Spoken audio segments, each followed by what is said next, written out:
taught to critically think. So you can't think your way out of stuff Ja, anymore. er was And zeer people are fijn, just zo met een slash in de vazer. the biggest problem with our school system, the way I see it today, is no one is taught to critically think. So you can't think your way out of stuff anymore. And people are just so happy with all the BS going on. I mean, we got families and single grown-ups moving into houses, living with strangers because that's the only way they can afford it. And they're not even mad about it. Well, it's like Friends. We're just going to be good. It's like a TV show. Nah, you too broke to be able to afford to sustain yourself. That's a problem. But they don't want to address the problem. They just want to sit there and, don't take away TikTok type shit, which I can't wait till they get rid of TikTok, man. I need to get a TikTok death counter because that needs to go. Right? I'm sorry, y'all. It needs to go. Let somebody else come up with the platform. Ticker in the background. Meta has done the same. Oh man, I gotta find it, bro. Help me find it. Instagram has the same function now.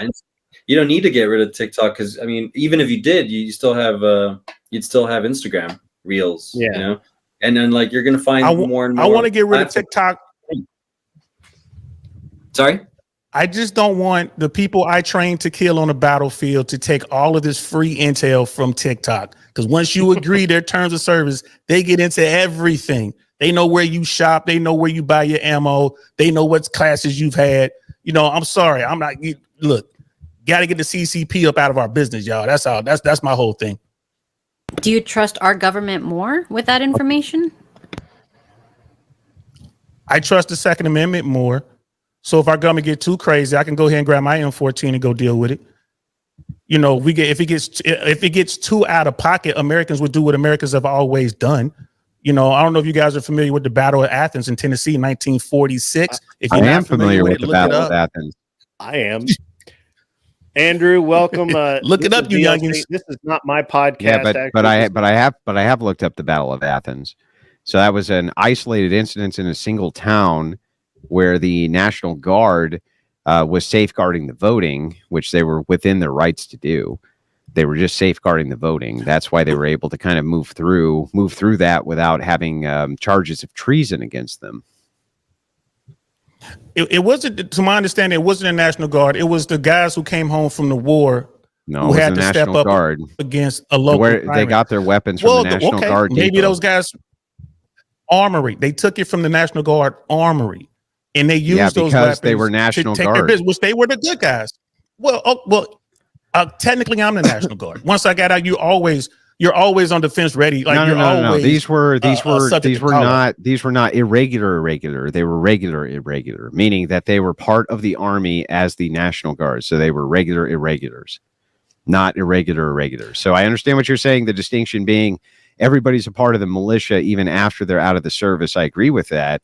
But what I'm saying to you is that these people were still in the service just as a reserve component. So they were getting paid by the U.S. government to be in the service. We're going to have to go and look that up again, because the way I understand it from the articles that I read, these were guys who came home from the war and they had to depose a local dictator. And it wasn't just that town. It was a couple outlying. No, it was a couple counties. And this thing culminated in these soldiers, guardsmen, whatever you want to call them. I call them patriots, and their weapons, right? Their Thompson submachine guns, their BARs, their Garants, whatever they were able to get out that armory, their ammo, and the explosives, right? They took demo, and they had to literally blow up the jail, blow the doors off, get in there and remove the bad guys who were trying to, change the outcome of this particular election. And so my thing is, that's because great. Their job was to safeguard the election, but this is an isolated incident. Americans don't actually usually do this at all. In fact, they almost never do this. This is a very isolated thing to point at. How do we become Americans in the first place? Well, essentially, how do we become Americans? Well, essentially because there was a grouping of people who were dissatisfied with paying remittances to England. And so they were able to adopt a propagandist stance in order to push people against English taxation. I get that. And they got their guns and they fought the biggest, baddest military on the planet. And they got the help from the French. Now, here's the thing. We don't want to hijack Sister Cat's Why not? platform. I would love to Why get not? into this. Let's get into it. Because I got respect. Let's get down. We can get into it on Brother Grind's platform, your platform, or whatever. I mean, Let's get into I'm it on aware this of who you platform are. right now. Why not? Right now. No time. It's up like to Sister right this Cat. She second. has to make the call. It's her Whatever you call. guys I wanna don't know do. if that's what she It's fine. set out to Cat. do. Cat, we good? It's perfect woman response. She said she gave the green light. So what are you saying? You're saying that Americans will not rise up if they get fed up. Is that what I'm hearing? Correct me if I'm wrong, Andrew. Yeah, that's what you're hearing. All right, because I'm here Can to I tell give you? Can I give you that my this rationality American- behind it? Oh, go ahead. Okay, so here's my Go right ahead. rationality behind it. The American government essentially locked up the American public, and while the American public was locked up, they allowed cities to completely become overrun. And Democrats allowed this by making sure that law enforcement, National Guard, who were localized to protect those cities, had to stand down, and police departments were being burned to the ground, and entire square blocks of cities were being annexed by what I would consider a terrorist organization, who then went on to consider them sovereign areas, meaning that we've annexed this, it's now ours, and they considered themselves to not be a part of the United States government any longer. There was no pushback really of any kind. So no, I think that as long as people have a full belly and they can go to work, it's really hard to get them in what you would consider the revolutionary spirit.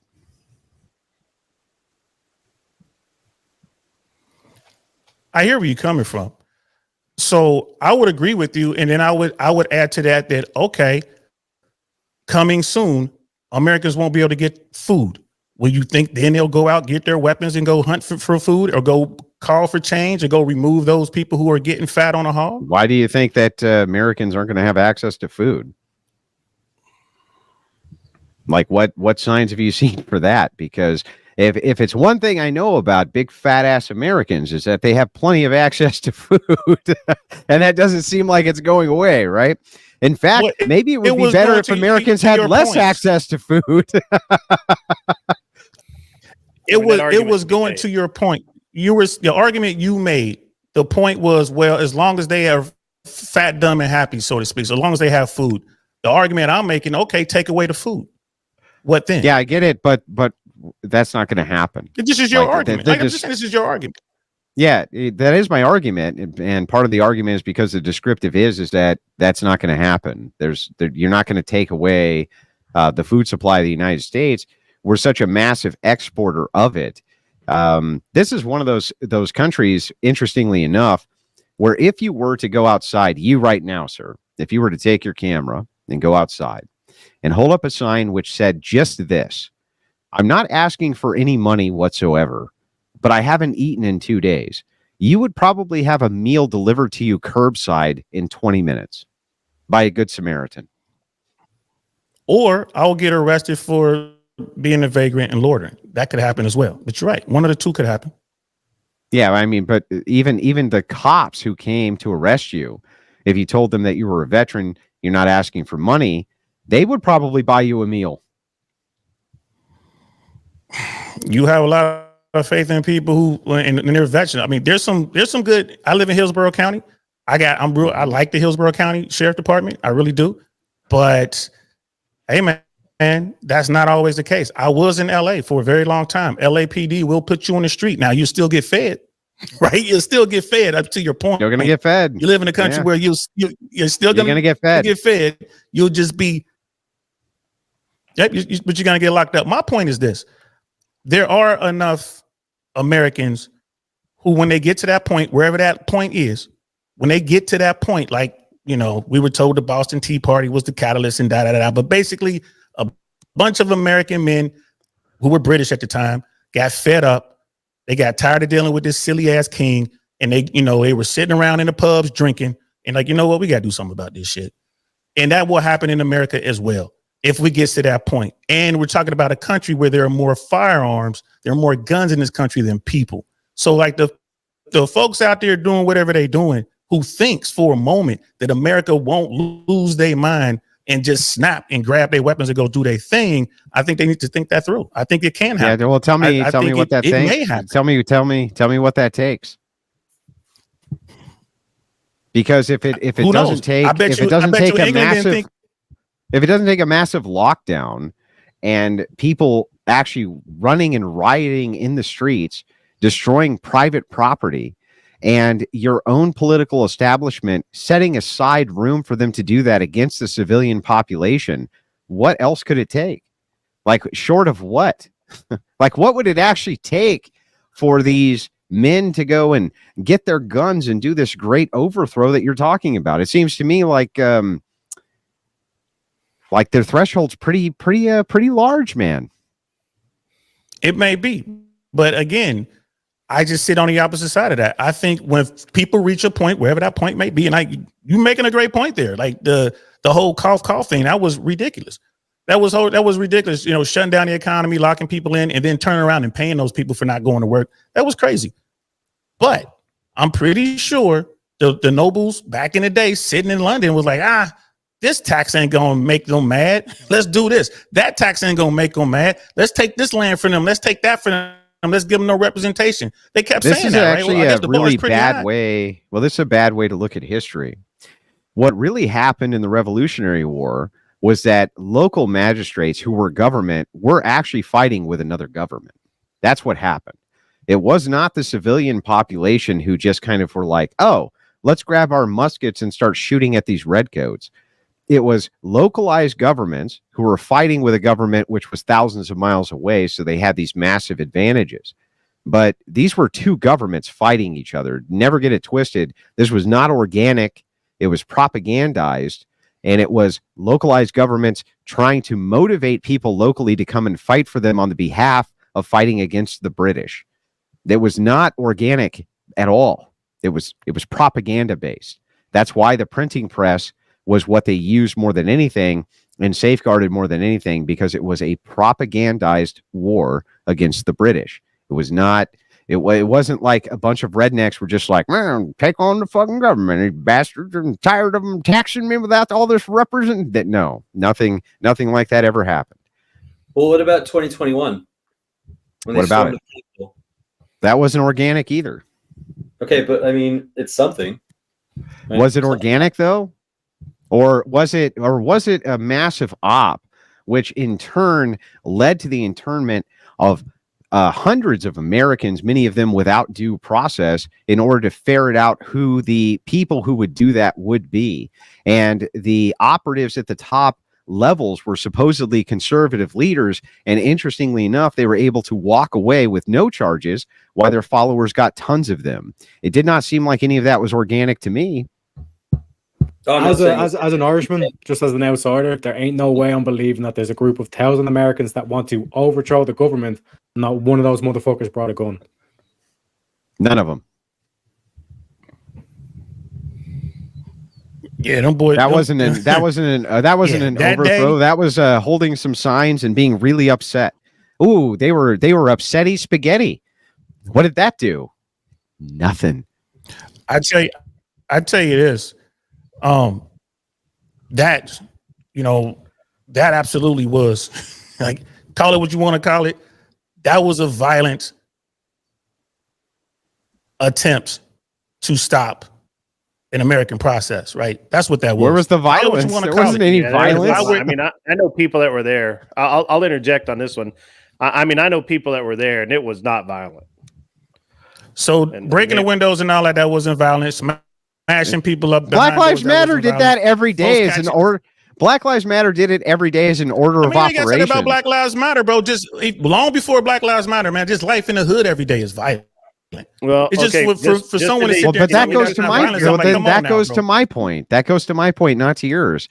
Just because life every day for this group of people is violent has nothing to do with the overthrow of the U.S. government. One, and then two. If we were to dive into the, what happened on the 6th, these people were not armed, and they basically held signs and stood outside of this and were let in. These were not a group of marauders who came in a battleship in order to conduct warfare. That was not what happened. And just in the interest of accuracy, the people that broke the windows were not the ones holding the signs. That's on video, and accuracy matters. So, continue. So where is this? Where's this elite fighting force? You guys are going to hold on. Elite fighting force. He said elite fighting force. Listen, yeah, well, I mean, I'm obviously being facetious, right? But he's at his you are being facetious. Like I said, I'm gonna be cool because we have mutual people that we know. You know what I'm saying? Like you've been down to Miami. You don't have to be cool. Miami, be on their platform. You just tell me what your opinion is, and let's duke it out. And you have my opinion is this, right? The people who did what they did that day, a lot of them are locked up right now, right? They didn't get locked up for nothing, right? They did some things they got locked up for, right? My thing is, hey, if you can't do the time, don't do the crime. And then while that was going on, I moved to Central Florida. This used to be a hub for old boy.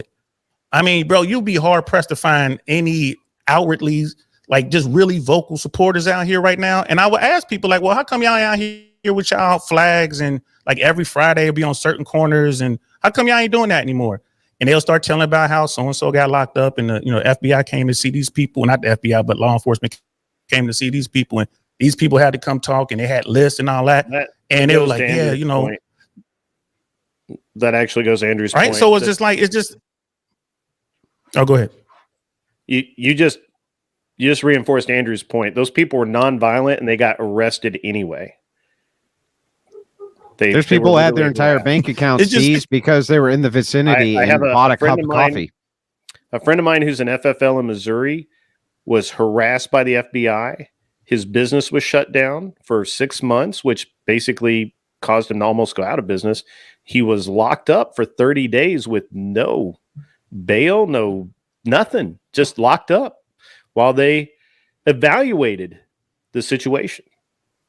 The FBI didn't they eventually let him go because he didn't do anything. But even the people they did lock up, they have no proof of any kind that they did anything except walk around. However, the cop that shot a woman walked free. Got a promotion. You mean you're talking about Ashley Babbitt? Yes. Yeah. So here, I mean, but this is the thing, right? Is that there was no insurrection. It's completely and totally fabricated. There was no insurrection. That's not what an insurrection looks like. If you look back at the historical record, what insurrections look like, you want to see an insurrection, go see what happened to Tsar Nicholas and his family when the communists conducted an insurrection. That's what it looks like. What it doesn't look like is a bunch of people with signs who get led into the palace. That's not an insurrection. That's something completely different. Well, maybe they should have just did it like the Black Panthers did in California. Just bought their weapons and walked in there, totally compliant with the law. That's not an insurrection. No, it wasn't an insurrection. That's not what an insurrection looks like either. So exactly, I agree with you that the Black Panthers were not conducting.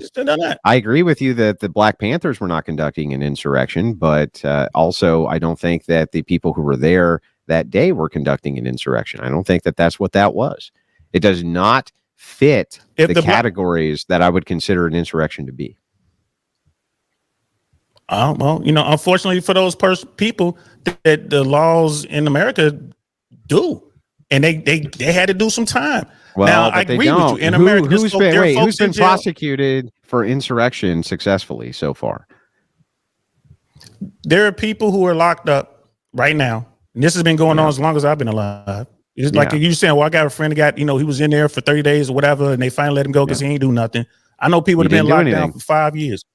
It didn't do a thing. It was locked up for 5 years. That's right. Because they refused to take a plea. Right? It's just the way the system is messed up. So it's I get you, and that's my point too. I know people is locked down right now. Like, what they charge you with? You can't even pull them up in the system because they never got charged with anything. Right? The system is messed up. Now this is going to splinter into a whole bunch of other nuances within this conversation, right? And again, it's like at some point, people are going to be like, all right, that's it. What is going to be that point? Yeah, I don't know. That's my question. Andrew's point. I'm not sure that there's going to be that point. And the reason is because I think that inside of nations where the people are well fed and they have access to at least the majority of whatever the social services are, they're not going to do what it is that you're talking about. That's what I think. I can't find a modern example of the general population anywhere in the world who is well fed and has access to basic social services who does that. I can't find an example anywhere. I've looked. So, and my point is, I'm with you. I'm with you all the way up until this point. And then it goes to the question that I posed before. What happens then when they can't get food?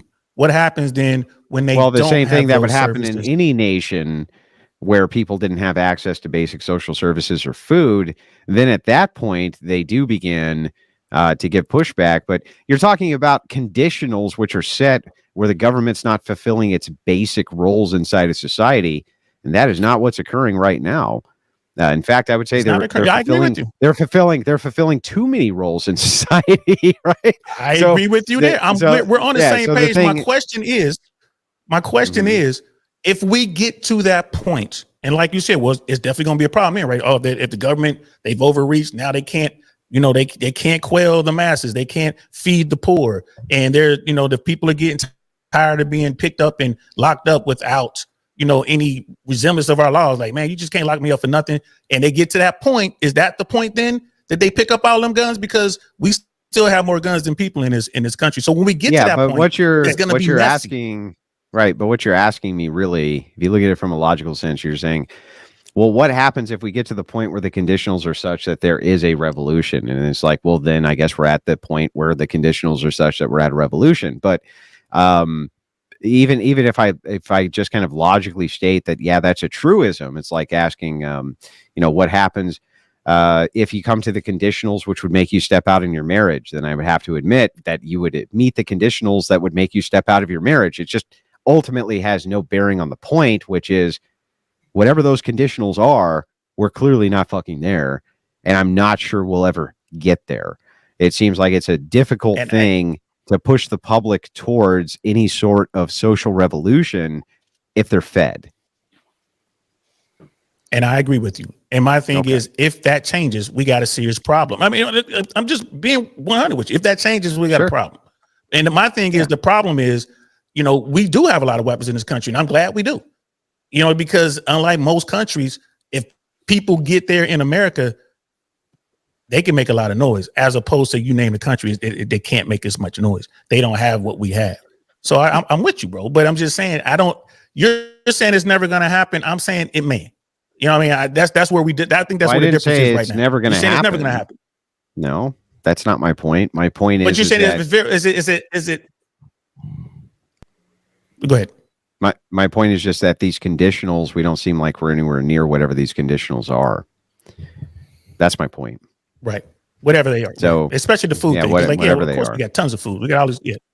Whatever they are. I mean, there's in fact, let me ask you a question. If your neighbor came over to you tomorrow, your neighbor, and said, "Hey man, we're having a rough time at home right now. You think you could help us out with some food? Wouldn't you go buy him some food?" Of course. And doesn't even have to be my neighbor. Of course. Right. So I mean, that's the thing, right? It's like, if I can, it's actually super hard to go hungry inside of the United States, because I think that you could just knock on random people's doors and tell them you're hungry, and they'd probably feed you. Like, not even lying. I think that you could just knock. You know what? I would be willing to do this. I'd be willing to make this experiment. I would do it just for the fun of it. I would say that 1 in 5 people's door you knocked on, if you just knocked on the door and said, "Listen, I'm really sorry to disturb you. I haven't eaten anything in a couple of days, and I'm actually starving. I was just wondering if you could spare a little bit of food. I don't want any money or anything like that." I bet you most people would give you something to eat.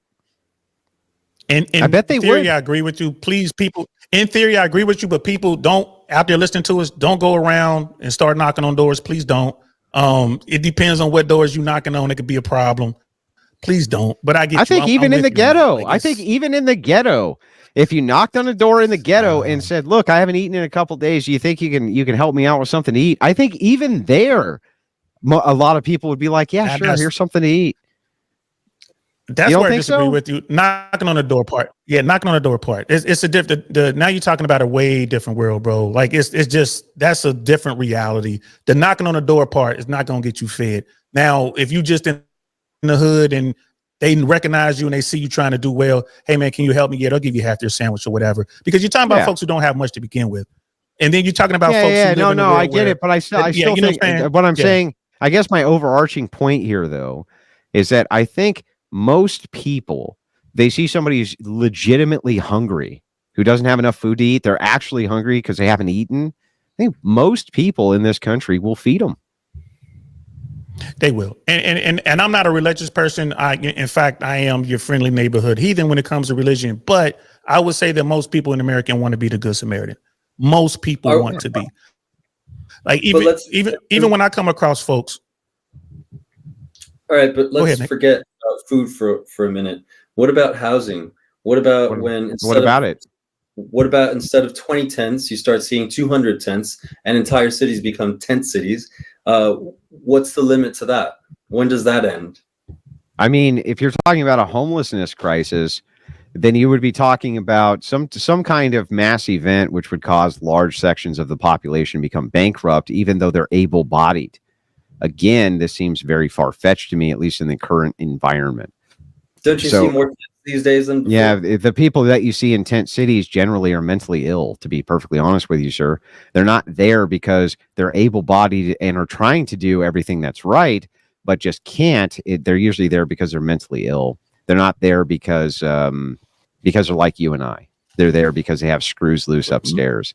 There may be circumstances where people who are not mentally ill and have all of their faculties and are just good, decent people fall on, horrific times and end up in a tent city. But that's going to end up being something which is very isolated.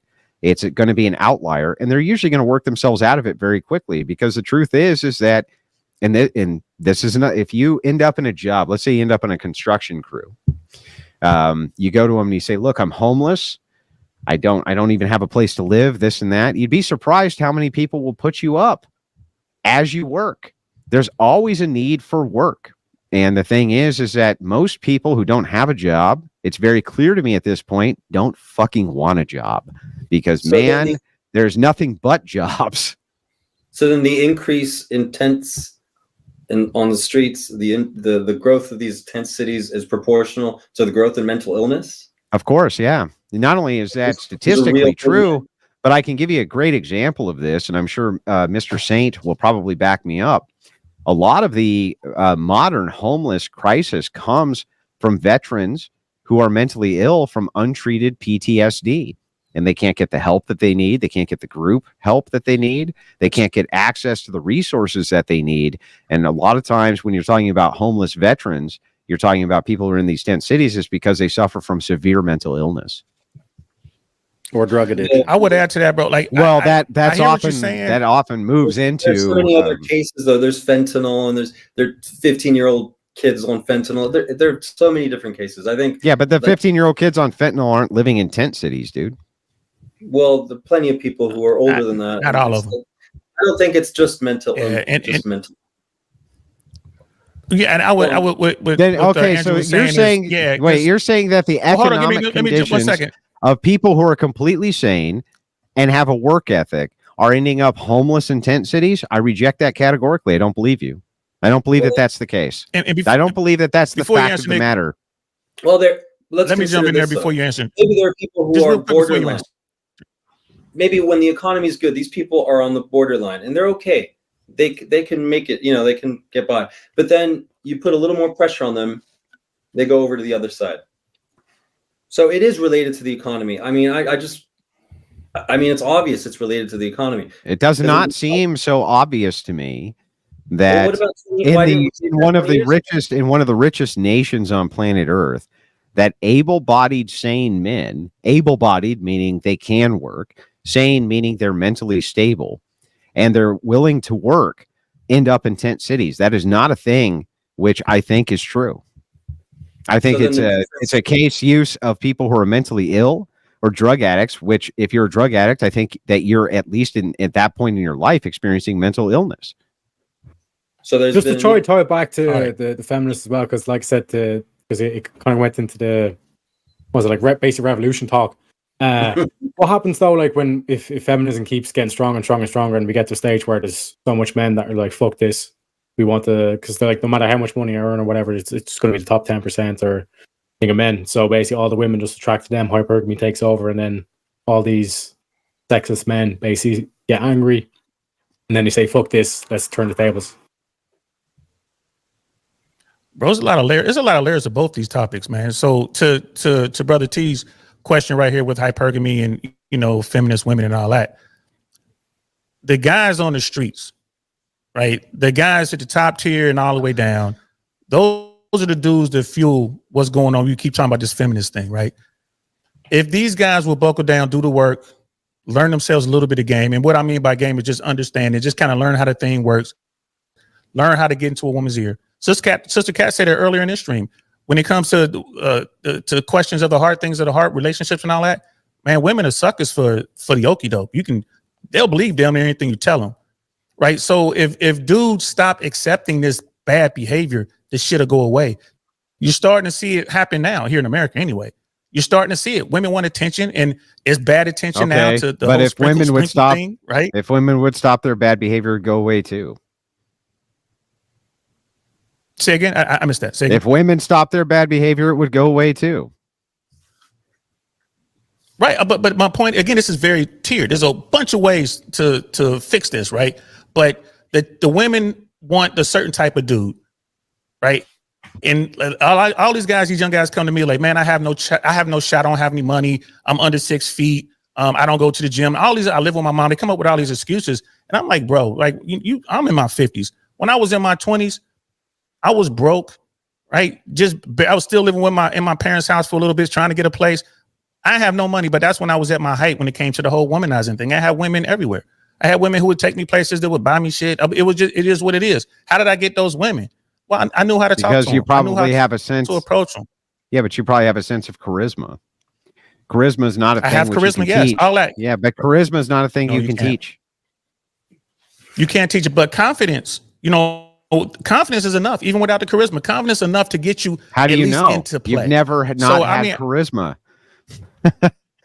And where are all these men? No, I'm talking about where are all these men with no charisma bagging all these broads? I've never seen them. I've seen men with confidence who have charisma. Well, what about rich so men like my man Fresh? They get rich. They don't need the charisma. They can afford to that provide guy, opportunities dude, and experiences. Walter has tons of charisma. Have you ever seen him talking with people, even off camera? Tons of fucking charisma. I've been in the trenches. I've been in the trenches with Walt. I've been in the trenches with Walt. Right. I'm just saying. Yeah, but he has the tons way of he charisma. runs his game. He's one of those solid, quiet dudes. But when you just looking at him from the outside in, you don't know that. You got to sit there and watch him move. It's like, oh crap, yeah. But at what level of charisma does it take? Do I have to be as smooth as James Bond? No, I could just be as smooth as Walt. If I'm just making up. Well, okay, so let's start with let's do it like this. Then we'll say it's like Dungeons and Dragons rules, right? Charisma, the charisma stat. I never played Dungeons and Dragons. The charisma stat, the charisma stat needs to be at least at a 4. Okay, it needs to be at least at a 4 out of 10. Let's say 10's the highest. You gotta have at least 1.5. Charisma. I would say 1.5. Well, where are all these guys with a 1.5? Can you? I'll tell you what. I'll make a deal with you. I'll buy you a pizza because it's the Crucible Pizza Party. Hang on. Let me finish. Hang on. I'll buy you a pizza right now during the Crucible Pizza Party if you can point to one person that we can look to who's one of these big game pimping dudes who has a charisma of 1.5. Oh. Just one. Just name one. Hang on. Just one. Well, the people I name you don't know, so it's hard for me to do that. No, somebody that people would know. The PUA. Give me some time to think about that. I have to sit around and think who y'all might know. But here's my thing. What is the mission? Knows. When we had these conversations, I ask guys all the time. When we have this conversation, what is the mission for the dude? What is their barrier of success? In most cases, it's sex, right? That's what most of these dudes, these bottom 80 guys, these guys out there in the mental swamp, they're trying to get sexual access, right? For anyone who's in the game, they know that's a low bar. And that's why I'm saying a 1.5 on a charisma scale is enough to get you that sex from a woman. You're saying not even and these dudes don't even. Oh, go ahead. Well, I just want to make sure I want to steel man this properly, make sure I get what you're saying correctly. You're saying that if the bar is set at just getting sex from women, your charisma can be low. Are you taking out from that the pay for play aspect? Yes, I am. I don't consider that. That doesn't count. Well, then I don't believe you. I don't believe that there's a bunch of men out there, or any man really anywhere, who has a very low charisma stat on the D&D scale, who's pulling in a bunch of chicks absent having some sort of resources to pay for them in some capacity. I just don't believe it. No. But when we say pay for, when we say pay for play, yeah. Or do you talking about, hey, I'm going to give you this much money so you can give me sex? That's what I. Well, when I hear pay for play, that's I'm not saying prostitution. I'm not saying prostitution. Okay. Yeah. I'm not saying prostitution. Yes. Yeah, prostitution directly. What I'm saying is that they have the resources, and I agree with you. Push. Yeah, which they can push towards women.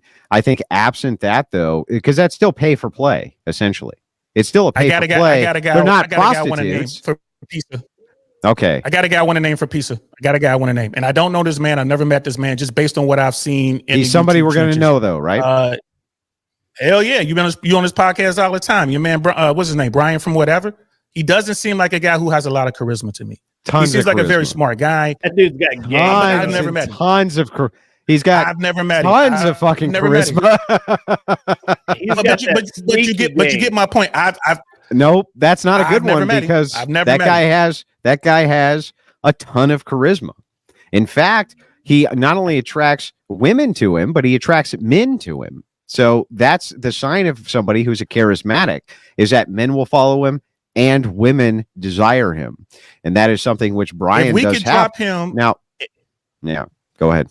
If we can drop him, let's say remove the fame, remove the platforms, remove all that stuff, and let's take him somewhere, I don't know, Poland, right? Or they have to be an English-speaking country. Let's take him to somewhere where they speak English. I don't want to say Poland, although most of them speak English. Drop him somewhere. Let's drop him somewhere in flyover country. There you go. Let's drop him somewhere in America in flyover country. Well, no, let's just flyover country. Let's drop him somewhere in the Dakotas, or let's drop him somewhere in Montana or Oklahoma or something like that. Let's drop him there. You're telling me, because what I'm saying is, I think his charisma level is real low. I think his charisma level is about a 1.5, right? Maybe 2. Based on that's what I'm saying. But what? It's just the way he carries himself. Only what I see, because I haven't met him. Oh, go ahead. Give me 1 minute. So I hate to do this to you, bro, but Brian's original career started out doing prank videos, and one of the pranks he did was walking around in cities he had never been in. Nobody knew who he was, and he would ask women for sex. And he would ask like 100, and he'd get 1 or 2. But that's a dude cold calling, and he had enough riz that a couple of women said, "Yeah, I'll go bang you right now off the street." Happily. That's game, bro. Okay, that's He's great. got that sneaky. That's charisma. Yeah, that's running. That's game. I give you that. That's charisma. I give you that. That's running numbers, right? But I know dudes who do it without cameras and just whatever. Like, so the argument would be, if he had charisma, let's say he was on that charisma scale of a 8, 8.5, that instead of getting 1 or 2, that number would be 8 or 9, right? I'm just saying. So I just don't think. Yeah, but it's not 1.5. That much charisma, but it's not 1.5 for sure. I think it's like 1.5. I give him a 1.5. Just to clarify, like when you say like someone. Well, I'll tell you what. Then, well, I mean, let's see. If you just went out and asked random broads to bang you, like, what would your success rate be based on your charisma? I would say it'll be probably right around where he was. Well, it depends on where I am. Yeah, but so your charisma is 1.5. I think. No. I'm saying I think that in Miami, because that's one of the cities that I think you can really do well in. I think I would probably get, out of 100, maybe 3 or 4. Maybe that's probably about what his success rate was. Brother Tariq wanted to say something. No, just to clarify, like when you shut up, you stupid Irishman. We're having a conversation. Hey, you're fucking. You shut the fuck up, you fucking loser. That's a piece of shit. Get the fuck out of here. We're in the middle of having a convo and you wreck the whole thing. By the way, by the way, Teriak, can I buy you a pizza? During the Crucible Pizza Party, Can you hop in the Discord real quick? Get a hold of Mr. E, and we're going to get you a pizza on the Crucible today, sir. You're a gentleman. Shut up, you piece of shit. Don't ever tell me I hate you. You're scum. But yeah, just to clarify, like when you say charisma of 1, I'm thinking like someone with autism. Totally. I'm thinking of somebody who's like sitting there in a corner going, right? They're like, these are people. I'm not thinking that. Really? Well, I mean, what's a that, one? Of all the guys, I really believe in that 80-20 rule, right? So I think any guy who can get sexual access for a woman is in the top 20% off rip. That's just where I come from with it. Like if you can get access from a woman, you can walk up to a woman and just have a conversation. You're in the top 20. So of the guys in the top 20, and that's where my charisma scales begin. I'm not going to rate the dudes in the bottom 8. They don't know what they're doing. The rest of them are in the corner, you know what I mean, picking boogers and going blah, blah, blah, blah. They don't wait. Hang on. Okay, this is kind of like a red herring then. You're saying, well, the thing is that I assign a charisma of 1 only to the most charismatic men who are already way above a 1 by your own metric, right? If you're talking about the population at large, what would you assign a charisma of 1 as? Wouldn't that be I just don't count like you blow bubbles next to the blowfish? Like pretty much. I mean, yeah, you'd be blowing bubbles with the blowfish, right? Right. They're like the invisible guys are just that to me, invisible. Like these guys, they don't even count, man. I mean, it's kind of like when you play sports, bro. You ain't make the team, you're nothing. And then when you do make the team, you ain't starting, you ain't shit. I mean, I'm looking at it like that. Like of the guys who actually are out there doing it, right? Yeah, to me, for me to even talk about you means you a dude. You one of the dudes. But let me go ahead and give you that rating. Like, I don't think, like a 10, who's a 10? Those would be the guys who are like the real pimps out there who are actually talking women and men into doing stuff just by talking to them. That's such a rare human being. It's insane. That's to me, like those are the 10. And then the guys below those, the player guys, the guys who have really mastered their game. And I guess kids call it Riz now, whatever the hell that means. But those guys, I mean, it's hard to get up there. Isn't that just short for charisma? It's really hard to get up there. So what was the bad Is that what that means? Is that what that is? Yeah, I think it's just short for charisma. What was the bad behavior? Is that what that is? Short for charisma? Yeah. The bad behavior. Me? No. Andrew was talking about bad behavior when women when they stopped with their bad behavior. Going way back. Well, women. Yeah. So I can. We were talking about feminism. Yeah. Yeah. So what I'm saying is that women are the gatekeepers of sex. They're the deciders of reproduction, not men. My demonstration for how I can prove that this is true, is because you have twice as many female ancestors as you do male ancestors. This means that most men, at least 50%, were not able to successfully reproduce, but almost all women were. So this means that women are going to be the gatekeepers. So they decide whose seed they take and whose seed they do not, because they are the womb, whereas men are far less discriminate. So it used to be, even in this nation, just 90 years ago, that women were far more discriminate about whose seed they took in. And when we had a kind of top tier down push towards monogamy, they would obviously go for the best that they could, just like men would. But they were definitely always the gatekeepers of who got to reproduce and who does not get to reproduce. Men are not the gatekeepers of that. Well, that's more or less what I said before you came on. But what's bad about their behavior now? Well, right now you have a barricade between sex and reproduction. And this was done via the sexual revolution. So now birth control mechanisms like abortion or regular birth control or Plan B or the abortion pill, things like this, allow them to have that unfettered access to sex like men without any of the reproductive consequences. Whereas before they had to deal with the reproductive consequences. So they're much more selective about the men they had sex with, which was basically nobody, because their chastity intact would give them access to a much higher tier of mate. That is no longer the case. However, if the sisterhood decided tomorrow that they would only move towards monogamous relationships and not have sex because they don't have to deal with the reproductive ramifications of that, the entire this entire thing that we're talking about between men and women and sex selection would be over with overnight. Maybe. I mean, how's that a maybe? I'd actually like to hear a counter argument to it. I think there are other things keeping it in place. It's anytime you have a difference, people can exploit that to create division. Like you just need to whisper in someone's ear, yeah, this guy said something about you, and just the fact you're different will be enough to kind of keep it going. What? And there are reasons to keep it going.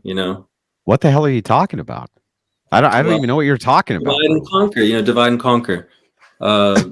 If you want to keep people divided, you just pick two groups that are different. It could be anything. You could pick brown-haired people and blue, blonde. But groups people. are different. There's an objective. There is an objective truth of the matter. You do agree that men and women are not interchangeable widgets, and that we are ontologically different, right? Right, but I'm saying... So when you offer incentives to the general population, if you yourself understand there's an ontological, meaning a mode of being, which is different between men and women, why wouldn't you offer different incentives to men than you do women? That seems wise.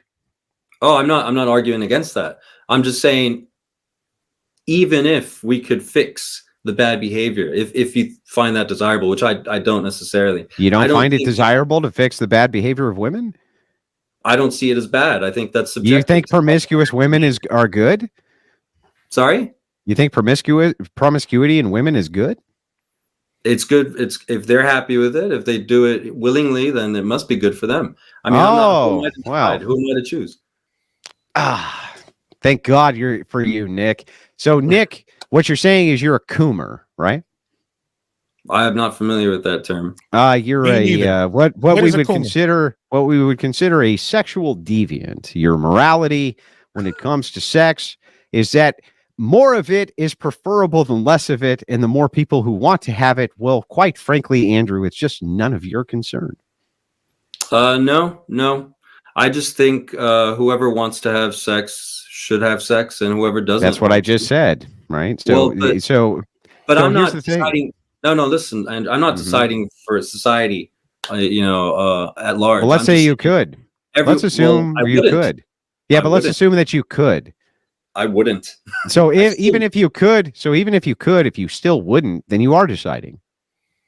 No. Yeah. I'm deciding for myself. I decide for myself. Well, no. Hang on. If you are ultimate dictator, Nick, you're in charge of all of society, and you say people can be just as promiscuous as they want to be, I still would take no different position. Then here, as the decider, you're saying that this is a moral ought. It's actually an imperative that people be able to be allowed to be promiscuous if they so choose to be. That is the entailment of that thought process, Nick. It wouldn't matter. It wouldn't matter because people would always end up finding a new kind of morality. No. Then why make murder laws, Nick? After all, people will just always find a way to murder. Why have laws against murder, Nick? That makes no sense. Right, like war, for example. People. Yeah, I mean, why have law, Nick? Why have a law of anything if people will just find a way to skirt it? That's a good question because I mean, the only thing that keeps laws in place is that most people follow them. Most people obey them. So they must be good enough because if they weren't good enough, most people would break them. And when most people break them, you might as well just take it out of the law books. So just so I got this right, you don't think that a law against murder deters murderers? Do we still have murder? Do we have less murder than we did when the deterrents were less strong towards murder? I don't know. Well, the answer is yes. Murder has been doing. There, were you? Here's what. Well, we have stats, right? You can pull them up right now while I'm talking to you. That's hearsay. It's hearsay. Now, Nick, I just want to make sure I got this right. You don't think that we can track the number of human beings who have been killed absent justification inside of this nation? I just want to make sure we're clear. You were talking about the past. If we were to go back 500 years. We don't need, bro. Why do we need to go back 500 years? A total red herring. You were talking about. No, it's a total red herring. I'm talking about right now, right this second. Do you agree that, well, let's just say in the 90s, the murder rates were higher than they are right now?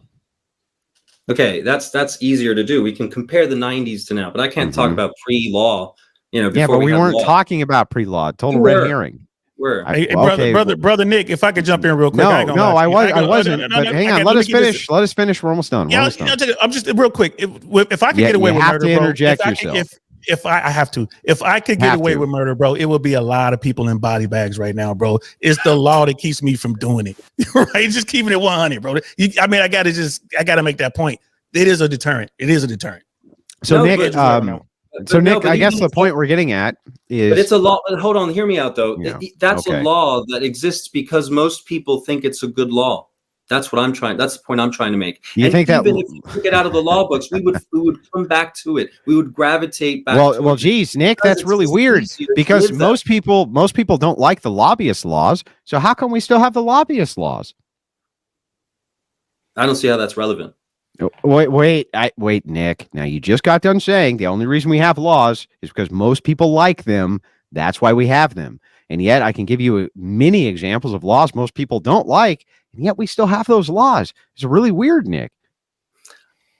The laws that people actually end up obeying, I think, have to be good enough. They have to be good enough. Otherwise, yeah, they stay in the law books, but nobody, there's no penalty. You know, like nobody really gets in trouble. But that's to my point, not to your point. Spitting on the sidewalk. It's illegal to spit, apparently, to spit on the sidewalk in Florida, but nobody cares because nobody gets penalized for it. Nobody gets arrested for it. And so what you're hang on. So what you're saying is that if people got penalized for it, that less people would do it. No, people would. No, no, they wouldn't. No, because the police. So that I don't understand. I thought you just got done saying most people don't spit on the sidewalk in Florida. Because if they do, they're not penalized for it, and that's why they do it. But now you're saying, okay, go ahead, Nick. Let me finish. Okay, so there's a law in Florida against spitting on the sidewalk, right? Nobody enforces this law because they realize how absurd it would be to try to enforce it. So everyone spits freely. Everyone spits on the sidewalk freely if they want to. Now, if you were to decide to try to enforce that law, like seriously, I think the police would be the first to say, yeah, no, let's not. Oh, you do, huh? So do you think that most people in the United States are for or against the tax laws? On some level, they must be for it. Oh, you think that they're for it? They love it. They love having Uncle Sam come and take their money, 1/3 of their paycheck every time they get paid. They love that, Nick. It's their favorite. Well, if you were to turn it to 78 or 80%, you'd get a different answer. Oh, so let me get this right. So hang on. So they don't want any of it, but because it's a law, they pay it. Even though they don't like the law, they very clearly don't like the law. You're saying they must, at some level, actually like the law because otherwise they wouldn't do it. No, they don't like. Would that like be the equation with like Aztec human sacrifice, Nick? They just sacrificed humans because that's what people they liked it, right? They liked it. That was the thing. They loved it. I think you're digressing a bit, but I think people must consider. Well, it's not a digression; it's an argument. They must consider it just to some extent. Otherwise, they wouldn't pay. They just wouldn't pay. They wouldn't. So to get this right, all morality is intuitive. No, not all morality. Well, I mean, no. Hang on, Nick. I can explain how that has to be an entailment, because what you're saying is that the intuition of people is what makes the law. Since the intuition of people is what makes the law, what makes the law? It's a collective phenomenon. It's like the intuition of people in the south of Italy. It's a good thing. Hang on. How do you come up with the collective of people want X if it's not based on their intuition? I'll explain. So the south of Italy, right? They have tax laws, but everyone finds a way around them. They find very clever ways around them. So they come up with new laws. So people find cleverer ways around the new laws. And in the end, people still don't pay taxes. Why? Because there's this collective will. Okay. There's this cultural phenomenon that just takes place and nobody pays taxes. And that's just the way it is. Yeah, well, I mean, they do, but they do pay taxes, Nick. Yeah. Obviously, we do. They pay fewer taxes than they do in the north. Yeah, okay, but they pay their taxes because that's the law, right? Only the taxes that they're forced. So now, Nick, we can figure this out right now. Assuming there was no laws anywhere in southern Italy that anybody ever had to pay taxes, right? Right. Ever. Right. Versus there are laws that people do have to pay taxes. Under which system do you think people would pay more taxes? They would pay the. Now, Nick, answer my question, Nick. I'm answering your question. They pay No. I just want to know if we had a nation. So I just want you to tell me which system. The system where there's no law that you have to pay taxes versus a system where you have a law that says you have to pay taxes. Which system are people paying more taxes going forward? I'm trying to explain. Okay, so they would end You're up. going to explain it. Okay. They could possibly pay more taxes, just a different type of tax to a different entity. They'd pay the pizzo to the mafia. They'd end up having to pay someone because we gravitate towards these structures anyway. It's like if you were to try to implement, if you wanted to go to resort to chaos and like anarchy would never last for very long because we just so then back to my question. System says you have to pay no taxes. System says you have to pay taxes. Which system do more people pay taxes under? It depends on the people. It depends. The culture. So you think that under the system where there's no taxes, people are going to go and pay taxes? Yes, because they have. Yes. Okay. Well, with that, I'm going to go take a leak while you just understand your massive cognitive dissonance that you just said. Under a system where no one has to pay taxes, they're still going to pay taxes. You insane bastard. I just heard you out. That's insane. What you just said is absolutely okay. Go ahead. All right, I'm listening. Okay, now, it depends on the culture, right? If you have a culture where people believe that they all need to pitch in together and it's important for these public areas to be well kept, then yeah, they're all going to pay taxes. They're going to pool together. It's not going to be enforced by the government, but they're going to find it, morally correct to do it. And they're going to do it of their own will. Okay. Whereas in another system where the culture's flawed, but the government is trying to impose something, it doesn't matter if the law is there in place. It doesn't matter. Is there can you give me an example of such an area? Sorry? No. Can you give me an example, any example, I don't care which one, of such an area where people willingly take money out of their pocket to make a community? Yeah. Huh? So small organizations.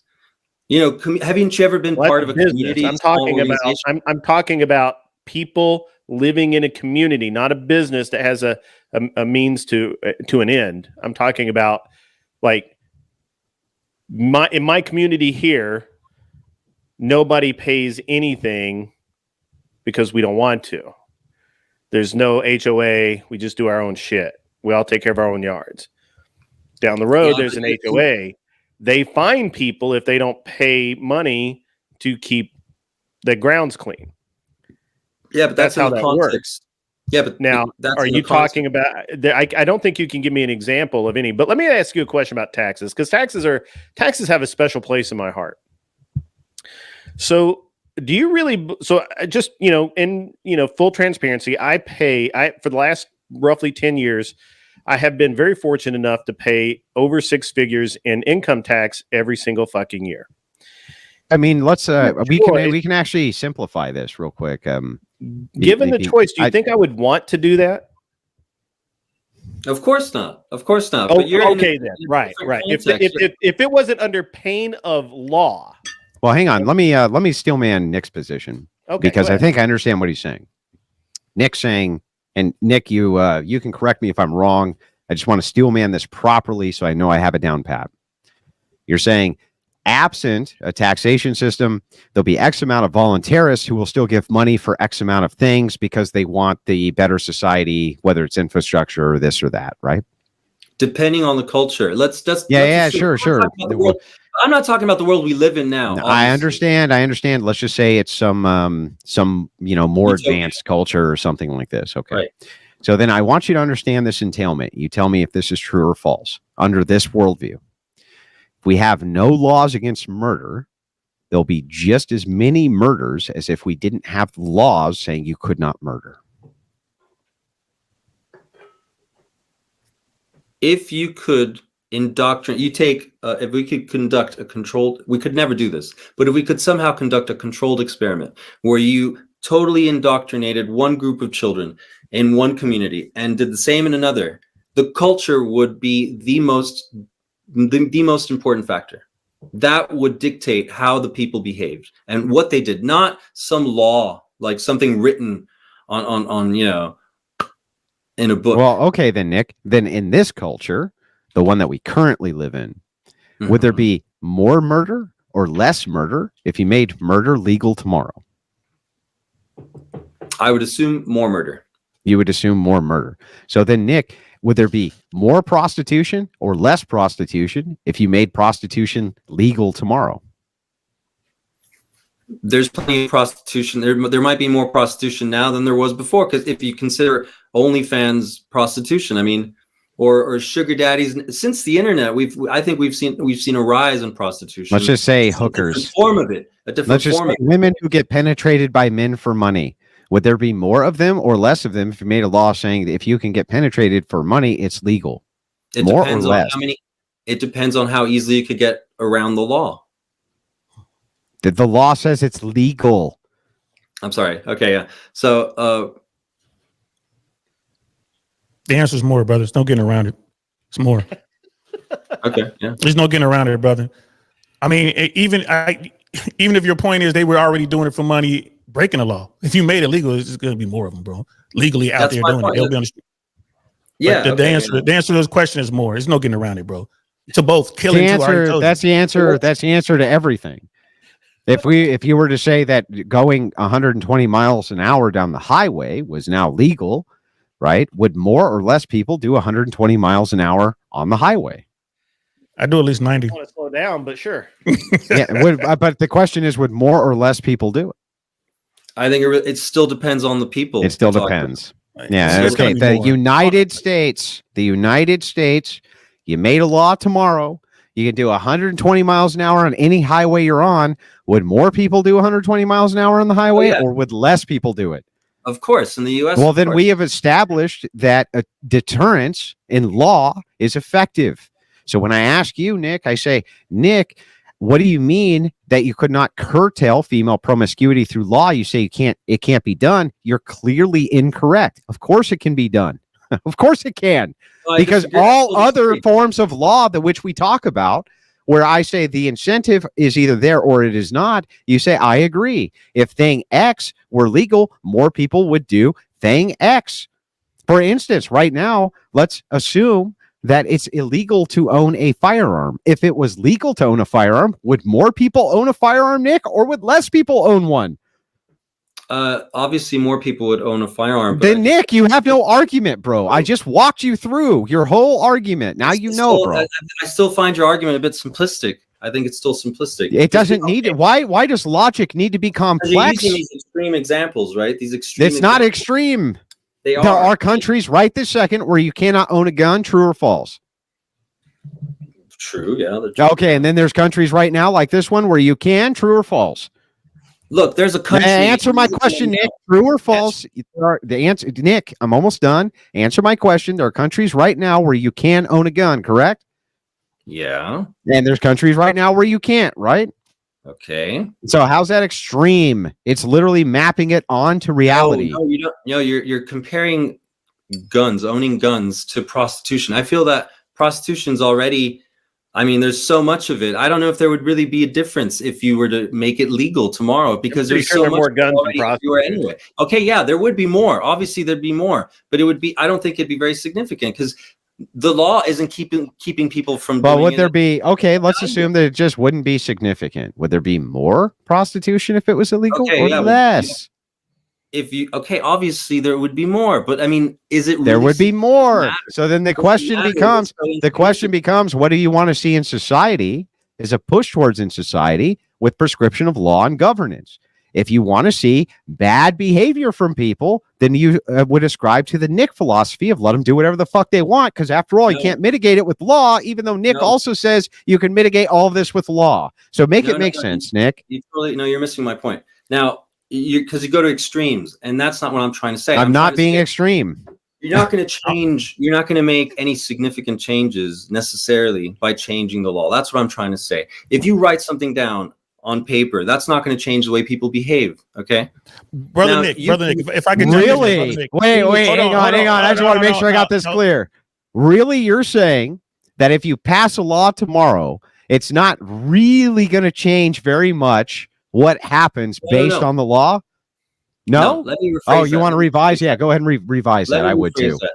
Okay, Yeah. now, if you really want to make a change in the culture, if you want to make a change in the way women behave and the way couples work, the law is probably not where you should begin. You should begin with culture. You should begin with education, with children, what children are taught. That's going to be... Are children taught based on prescription of law? Yeah, religious law, you know, really. Social law. They're not really? Oh, I teach my daughter about the law, bro. I teach my daughter about the law. Just real quick, brother Nick. Brother Nick, real quick, brother Nick. My daughter and her iPhone ran up a $10,000 bill. After I calmed down. $10,000? Yes, sir. After I calmed down, video games that the goddamn, just like slot machines. It wasn't slot machine. She was just playing some video game. It was like power up now. And it's a long story. We had an adult. I didn't have an iPhone at the time. I was Android. We had an adult that was the go between her purchases, and then we changed the accounts, and the adult came off, and we weren't thinking. So my daughter had she's had unfeathered access to the money. And she ran up, just, you know, we saw it. It was after the banks called me. We saw how she did it, a little bit here, a little bit there. That's all beyond the point. The point is, I had to explain the law behind that. I said, listen, you're my daughter and I love you. I can talk to you now. It's been a week. You know what I mean? So here's the thing. If you had done this to anybody else, you would go to prison because this is against the law. You stole money. That's what that was. You know this isn't yours and you stole it. That's the law. I had to teach her that. Very teachable moment. Cost me a shit ton. I got 5,000 back, but I was still out $5,000, right? But it was the law that I was teaching her. And I also got to teach her the law as to, you know, how it's going to affect her as she moves forward. I'm a parent. That's my responsibility. So yeah, you got to incorporate. And if I was religious, I would be talking about religious law, be it Christian or Muslim or, you know, or Jew, whatever religion, they all come with rules. They all come with laws. So you got to teach that, bro. Like, I mean, if I were in charge, I wouldn't choose to focus on changing laws. If I really wanted to change society, I would start elsewhere. That's all I'm saying. Now, well, where would you start, Nick? As I said, I would start with culture. I would start with education. Yeah, well, I mean, but I don't understand. When you say you'd start with culture, what would be the mechanism for which you would affect culture as a leader who would pass no laws? I would say it's on every individual. It's their responsibility to do it. It's our responsibility. You can do anything as a leader, is what you're saying? I wouldn't want to be a leader. So let me just make sure I got this right. I don't want to be a leader. Here's Nick's leadership. Do nothing. I don't want to be a leader. Do nothing. If Nick were a leader, do nothing. And if Nick conceivably were put in a leadership position, he would say he would change the culture by doing nothing. Excellently. Well done, Nick. You have definitely solved the problems of the United States with your epic leadership skills of doing nothing. Wonderfully done. No, listen. Highly appreciative, Nick. I'm not going to be a dictator.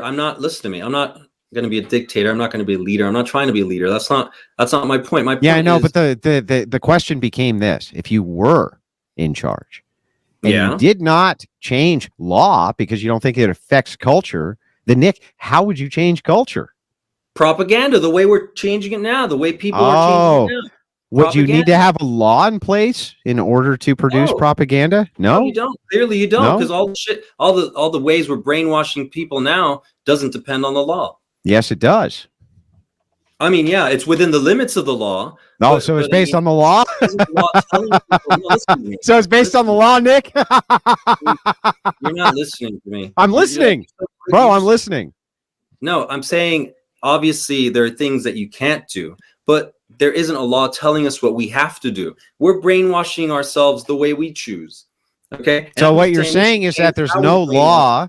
So there's no law.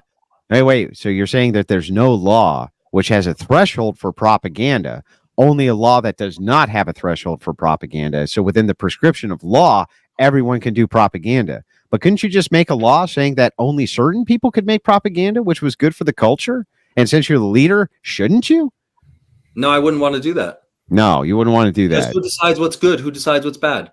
Well, you're the leader. Don't you decide? No. No. This whole discussion is based on our opinions. Okay. It's not. Yeah, it's but not you're the leader in this you're not gonna be able hypothetical. to implement any of You're this the stuff. leader in this hypothetical. You're in charge, Nick. What do you do? I guess unethically, I'd have to manipulate what gets more publicity, what gets. Well, what are those things, Nick? What gets more publicity? What do you do I to haven't curtail decided. the I don't know what problems I of the want. United States? I don't care, actually. I don't know what Nothing? I would decide. I'm probably the least qualified person to decide that. But I think that all I'm trying to say is whoever wanted to be in that role, I think they'd be. You would be right there to criticize them, wouldn't you, Nick? At They'd have least an easier whoever time. was in that role, Nick would You be don't let right me talk. there to criticize them, Don't let me even though talk. Nick, if he was in that role, wouldn't do anything. Well, Nick, how long should I let you talk before I ever get to respond? Well, let me finish. I'm sorry, my points are a bit long. But Well, to make them short. You turn them into something they're not. Well, You know, no. I'm just giving you entailments of what you're saying, bro. I know it's All right, well, uncomfortable, but it's an entailment. I can't. I'm leaving. I'm leaving because You're leaving? The point I'm trying to make. Okay. No, Nick. Nick, are you leaving, Nick? Are you Yeah, I'm running, Nick? You leaving? All right, Nick. You're gonna have to lead somewhere else another day, Nick. What? Cat? Your buddy. You guys. Hey, Kat, He didn't don't worry. know.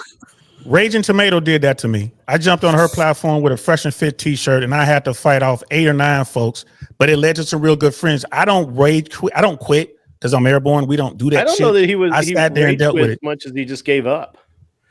However you want to call it. I thought the young kids call that rage quitting, but it is what it is. See, it's in there saying, yeah, rage quit. I don't know what it is. What it is, but sometimes you just got to hold the L, man. I mean, I'm I play sports. You know me. We do. Sometimes you win, sometimes you lose. You don't like it, but it's just, hey, good game. You know what I mean? I'm gonna practice. I'm gonna come back and see your ass. You know what I mean? You can find this guy. You can find Andrew. I'm gonna go practice, go climb up Mount Wudang, work on my Tiger Crane style. Then I'm gonna come back and find him, right? And then have another go. But you know, man, that was brutal. It's tough to watch because it was just tough. It was tough to watch. Andrew, you were wrong. About what? Conversation. I win. Now I'm just Andrew, you were wrong. I win. Done. We're not even like I won. That's fair. And then that's run. reasonable. And then run. Totally reasonable. Across the board. Guys, I'm gonna have to drop off because I got to get ready for my show in about what is it, an hour and a half or something like that. Like I need to go. I was going to get a nap, but apparently that's not going to happen. Andrew, buddy, thanks for jumping on and bringing so much class to the joint. You know, no, that's not me for sure. Well, I'm a down in the mud gutter fighter, dude. Don't ever associate. Never associate me with class again. It offends me, sir. Oh, you said that, bro. I'm like, class. Who you talking about? Yeah, who the fuck are you talking about? Well, I mean, hey, look, I got to look up to my heroes, man. I got to look up. Like, that's not what I witnessed. Class now, bro. Your thing is blood sport, right? I think, isn't that what your thing is? Blood sport. Well, I mean, Andrew. I mean, but I do like. I didn't feel like. I didn't feel like I was particularly mean. I was just kind of showing him, like, look, this leads to this. This leads to that. This leads to this. What are you talking about? But he got very upset. People do. They want what. Generally, you got to understand that people want their opinions to be unchallenged. They're there to talk at you, not to you. Fact. I agree with you there, brother. That's true. And all you did is you just walked the ordinance in. All my military people know what I'm talking about. Here's the target. Here's what the rounds on. You just walked them in. That's all that was, and then kaboom. So before Mr. Saint, it was a pleasure to speak with you today. By the way, go ahead, Grid One. I'm sorry. Yeah, I'm sorry. Before everybody runs away, Josie is going to rebattle for the third time Alex Kirsch on her channel. He will rage quit for the third time. I bet money. I got a 20 in my pocket that says he rage quits. If and I think that's going to happen here in just a few minutes. She gave me the time. Let me see if I can pull that up. It was hilarious last night, and it's going to be hilarious again because he has no arguments whatsoever, and he just completely rage quits. He rage quit. I said 2 sentences to him last night, and he rage quit. Just because I said that Zelensky was in fact the dictator and he came into power in a coup and he said, "Oh, I'm out." So it's Joe. I don't know, Josie Ann Lassard. I actually have her channel somewhere. I don't know where it is. There's that old man moment. There's that old man moment. Well, Sister Cat, thanks for having me. I was asked to do a favor. All right, Terry, can you do me a favor? Yes, sir. Yes, sir. Can you hop over to the Crucible live chat on your cell phone and pick 2 people who make you laugh? They say something that makes you laugh so that the Crucible can buy him a pizza today. Okay. Oh wait, I got the tab here.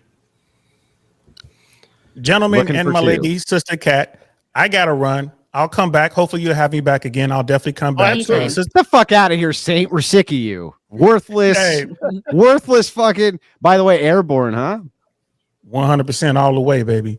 Airborne. And 82nd, 82nd or 101? Well, the 101st is air assault. And I was in the 18th Aviation Brigade. We were attached to 325, which is the 82nd. So wherever they went, we went. But I was not all American. I didn't wear that patch. I wore a much cooler patch on my left and right shoulder. That's right shoulder. In the Army, if you got a patch on your right shoulder, that means you went to combat. So yeah, I got one on my right shoulder.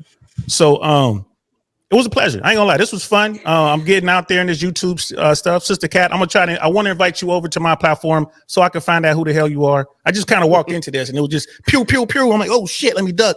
I want to find out who you are, what you're about, what's going on. I know you're in Miami. I'm down in Miami all the time. I'm in Tampa right now. And that's for the rest of you guys. I hope to see you around. Hope to see y'all around soon. I gotta go. All right. Fuck out of here. What the fuck? What part of get out of here did you not get? I want the second rage quit. Get out of here. You're off the show. You're off the program. Have a good one, man. It was nice to meet you. Take care, buddy. Take care. So, Teriak, please do not make any memes videos with you have, poor but he friend. has to. It's so good. He had no idea what he was. He was just here to play his song. We didn't even get to that. I was just here to play my song. The song of his people. his angry. It's the mean Irish song. But yeah, Andrew, 2 people. I'd say Dano because he keeps tagging me, and then Kazi because they just tagged me there as well. All right, we got 2. We got the 2. Sound off in the chat. Sound off in the chat. Teriak picked 2 more. The Crucible will be buying you pizza this fine evening. Kat, can we buy you a pizza? I do. Yeah, shut up, Kat. We're not actually going to buy you a pizza. We don't fucking. There's no simping at the fucking Crucible. You getting a fucking pizza, you crazy ass. Thank you for having me on your program. You are lucky I graced you with my presence. But anyway, guys, I'll get out of here. Have a wonderful evening. If you're rolling around later, I'll be back on. Fucking tell me what to do, but I'll see you later. See you later, Andrew. See ya.